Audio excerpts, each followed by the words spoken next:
kati nze bwe mba siri wano mu nte olumu nja kubalaga nina amatoffaali nkuba amatoffaali mu birombe nteekamu miliyoni 5 mu matoffaali nenfuna miliyoni 11 mu myezi 2 mu nnaku 6 otegera kitegeeza nti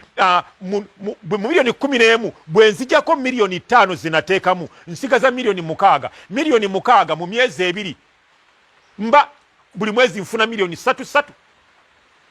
otegera kati tulina abantu nga bagaggawadde nnyo olw'okukola emirimu egitali gya ofiisi mbategeeza bannayuganda sente teziri mu ofiisi mwokka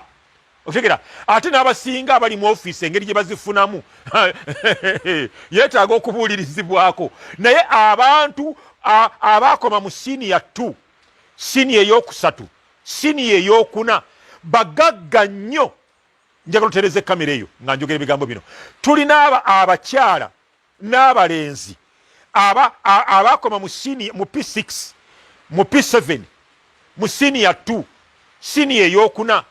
nga tebagenda mu siniya ya 6 tebalina diguri nga bagagga obulamu bwabwe buli bulungi okusinga abaana bonna bannayuganda abasomye abalina diguri kubanga abalina diguri mwagala mirimu mwagala ofiisi mwagala kubeera mu masuuti otegera abantu bakoze sente mu bulimi n'obulunzi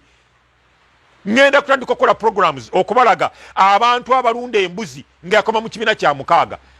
otegera abalina diguri tebamwenkana fe abali mu nte tewali dokita nenkana mpozi nga babubbi nga sente azijjawa otegera ente emu nkugambye nti empa miliyoni emu buli mwezi dokita bamuwa sente meka nfuna sente mu nte okusinga kaawo nfuna sente mu nte okusinga chairman wa district nfuna sente mu nte okusinga dokita nfuna sente mu nte okusinga abalamuzi abamu okujjako bali abali mu high court ne supreme court ne bano ba magistrates nfuna sente mu nte okusinga ow'eggombolola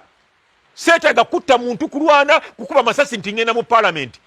so abannayuganda mbategeeza nti emirimu egirimu sente tegikyali mu ofiisi okujjako ogenda kubba bubbi